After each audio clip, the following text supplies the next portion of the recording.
Good morning, everybody, and welcome to our Genesis Parenting webinar. This is going to be a presentation on our parenting topics for educational purposes only. So please consider your own situation and safety concerns before putting into practice any of the ideas that we've talked about today.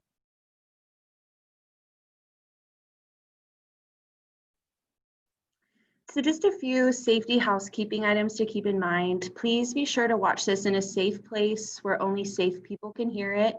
Earphones can be really helpful to ensure that no one else can hear what you're watching or hear the conversations.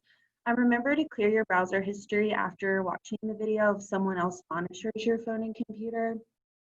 If you need to leave the Zoom webinar quickly, remember that you're going to have to end a couple of times out of the Zoom page and then also have to exit out of the other Zoom window. So just be mindful that you're going to have to exit out of two windows and be mindful of anybody else that can hear the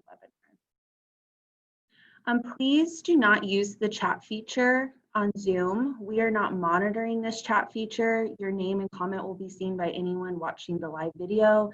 And then this video is also going to be posted to YouTube afterwards. We don't monitor the comments on YouTube either. So if you do add your name or comment, it's going to be seen by anyone who watches this video live or on YouTube. So we really suggest you refrain from doing that. We'll add our contact information at the end of the webinar if you have any questions or concerns.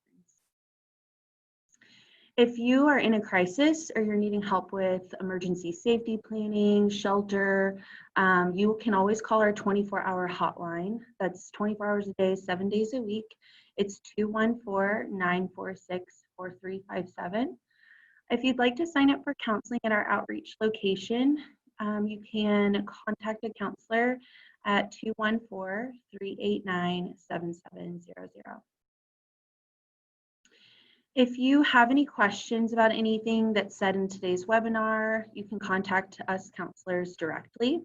Our names are going to be at the end of the webinar, so you can screenshot those and get our information. We do not monitor or respond to any of the comments or questions left on YouTube video recordings, so please contact us directly again if you're needing any support. We just wanted to add some hotlines that are available. We do have our Genesis Women's Shelter and Support hotline. If you are needing any emergency shelter, safety planning, or if you're having any thoughts of self-harm, you can always call our Genesis hotline. We also added the National Domestic Violence hotline here at 800-799-7233.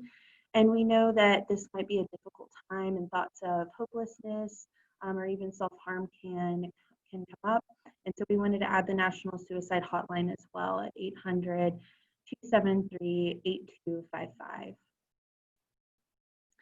So we're continuing on with our series from Lundy Bancroft's book, When Dad Hurts Mom. This chapter is specifically talking about defending your role as a mother. This is a picture of the book. This is what it looks like. This is a book that we refer to and teach from at Genesis, and it can be really helpful for a lot of different reasons. It can help you understand the effects of domestic violence on your family, yourself, your children, help your children heal emotionally, being able to understand how they've been impacted and ways that you can help support them. It helps to guide mothers in providing children with love, support, and positive role models, even if it's still in the midst of domestic abuse. It increases the understanding of court systems and success in custody cases, and it can help children feel good about themselves. So the impact of domestic violence. This book is helpful in gaining an understanding of how a child's exposure to an abusive parent can send shockwaves throughout the family and have a ripple effect on other relationships. Domestic violence can include threats, intimidation, verbal abuse, forms of humiliation, and a general atmosphere where mom is disrespected by dad, her voice is silenced, she's undermined, maybe she's being treated like a servant. This can bring a lot of distress to children to be in this environment and to see mom abused and disrespected. It can foster tense relationships between mother and child, and it can create divisions amongst siblings. So I'm going to pass it off to Jordan. She's going to talk a little bit about how an abusive parent can undermine mom's authority. Hi, everybody. Hi, everybody. So I am going to talk to you about the different ways that dad can interfere with your ability to parent. So one way that dad can interfere with your ability to parent is by what we call inherent undermining. And so this is sending messages to the children without being direct. So this is just through his behaviors and his verbalizations towards you or other people that aren't directed at the child. So this would be if dad was making fun of you or mocking you in front of the kids, right? He's not telling the kids that mom's a bad mother, but he's saying your cooking is terrible. And so the kids are witnessing that and they're seeing those abusive behaviors. And so then maybe you notice that your children are copying those behaviors or starting to implement those behaviors within their own behaviors because they maybe think that's normal. Another way that dad can undermine your authority is what we call deliberate undermining.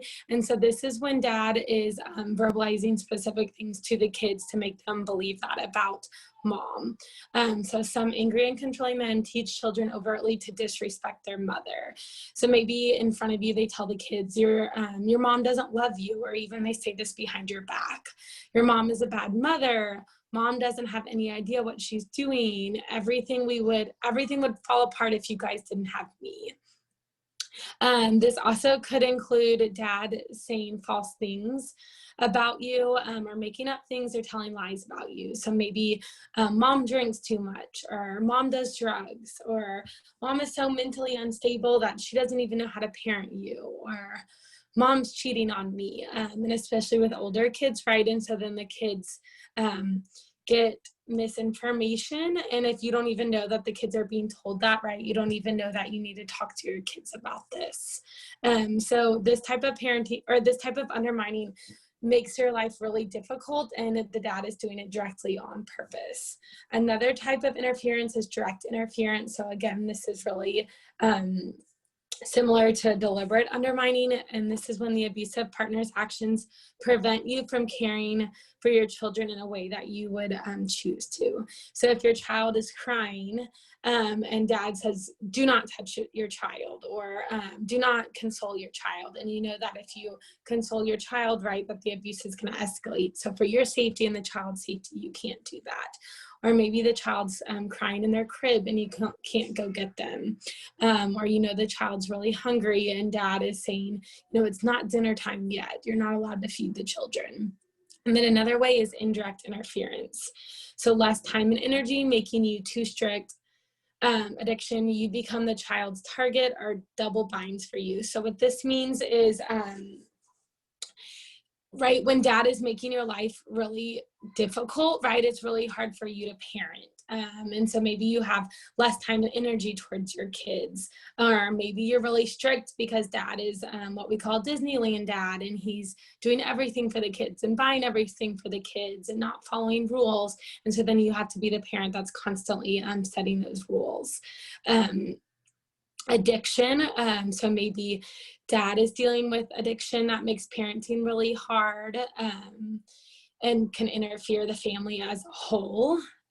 You become the child's target, right? So all these different ways that dad can interfere with your parenting, then that child maybe thinks, okay, it's okay to be mean towards mom, or it's okay to yell at mom, or it's okay to gang up against her. And so then you are dealing with your child being really angry or disrespectful towards you. And then the double binds for you, what this means is you can't solve things one way or the other, right? If you stick up to dad, then the abuse escalates. If you don't stick up to dad, your child is mad at you for not standing up for yourself. And so you're in a lose-lose situation. So how the child responds to dad's parenting and dad's the effects of dad's parenting on you. So the child can be really, really confused, right? So when they're seeing this, why is dad sometimes nice? Why is he sometimes mean or evil? And so the children can be really confused at the situation. Of course, they can feel hurt. They can be really angry at the situation. Maybe they're angry at you. Maybe they're angry at dad. They're angry at the environment. And so you can see their anger displayed through their behaviors often.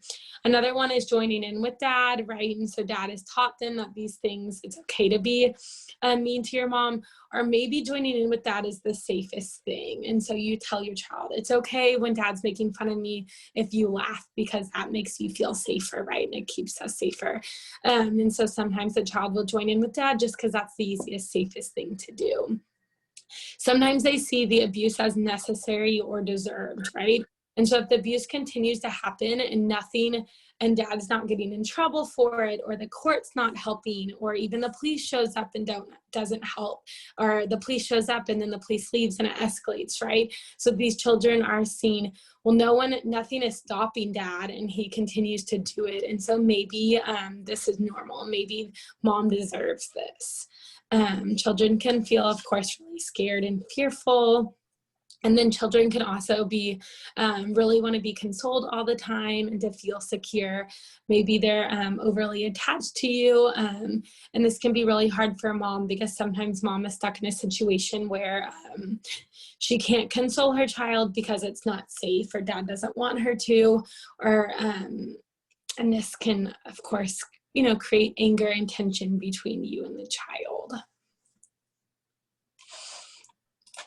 So why does he do this? He senses that your relationship with your children is a source of strength for you. He knows that your children are the most important thing to you. And so that's a way that he can hurt you most. He wants to control the home. He wants to feel entitled to do so, right? And so if that family unit is you and him and the kids, if he can control the kids, then he knows he has more power and control over that whole family environment. He considers himself superior, and so he considers his parenting better. He believes that he has the right to control you and the children. And then he also wants to make sure the family doesn't unify against him, right? Because he's going to feel a loss of control if the children and you leave, or if the children and you turn against him. He will know, okay, now there's more numbers against me. And so this, of course, makes it really hard for you when you know that he's going after something that's really important to you, the most important thing in your life. So what can you do? Definitely try not to blame yourself. So dad's parenting, the way dad's making you feel, the way dad is making the children feel is not your fault. And so to try to remind yourself that, it's really easy to blame yourself when dad is blaming you all the time, or maybe the kids are blaming you. So definitely remind yourself that this is not your fault. Remember that if he's abusing you, he is an unsafe parent to your children, right? Because someone abuses you is not a good role model to the kids, and is also affecting the kids, and the kids are experiencing that emotional abuse from witnessing that. Try to begin taking mental note of how his behavior affects the children and your relationship with your children. And so again, taking that blame and responsibility off of you. This is not your fault. It is not your fault that the child is mad at you, or you can't have that special time with your child anymore. It's definitely his fault. And so when you start to notice how his behaviors and his actions are affecting you, it'll help take and relieve that blame from you. Talk to your children about what is happening, and of course do this in a safe way. Talk to your children when you're alone. Talk to your children about how what you guys are talking about is not for dad to hear, but when you're able to explain things to the children and provide them that education, then they have a better sense of what's going on and a safe place to express their feelings towards you. And that also helps you begin to heal that relationship with your child. So again, educate your child, talk to them about dad's behavior, what is domestic violence, if it's safe to talk to your children about that. and important too to reach out for counseling or advocacy help. Reach out to domestic violence experts because they can help you safely navigate those conversations with your children, and give you some safety planning tips to do with your children. I'm going to hand it back over to Charlotte. Thanks, Jordan. So we're just going to talk a little bit about how much should you share with your children, what should you say to your children regarding domestic abuse. Give your children a moderate amount of information about your partner's inappropriate behavior. So you want to be honest and give them honest and validating information on an age-appropriate level of what's just necessary. What is the necessary information that they need to know? They need to know that the abuse is, that behavior was abusive and that that's unacceptable, and that it's parents' jobs to keep each other safe, and that it's not the child's fault. Don't lie on your partner's behalf or cover for his behavior unless it is safest for you to do that. If it's safer for you to lie and cover up for your abusive partner's behavior to keep your children safer and yourself safer, then please do that. But otherwise, don't lie on your partner's behalf. Acknowledge that his behavior has been abusive and scary. Create as much structure as possible in your children's lives, so that way when there are, perhaps unpredictable incidents of domestic abuse, there's this structure in place where everything else has been consistent. Their routines, their positive role models, other relationships, social connections is all remaining in place and in structure. Being the best parent that you can be. Like Jordan was saying, don't blame yourself, but just doing the best that you can with the situation that you're in. And combat isolation by reaching out into the community. Especially right now, there's a lot of online support groups. We have our open groups at Genesis, and there's a lot of other resources that you can reach out to and get support and not feel quite as isolated. We just want to thank y'all so much for taking the time to listen to this webinar. You've taken such a brave step towards healing for yourself and for your family just by being here, and we really appreciate that. Mothers hold their children's hands for a short while, but their hearts forever. So thank y'all for being here. This is our contact information if you'd like to screenshot. Amber Neely, our Assistant Clinical Director, myself, Charlotte, and Jordan, all of our contact information is right there if you have any questions or if you'd like some more information on the topics that we've covered. Thanks so much, everybody. Y'all have a great day.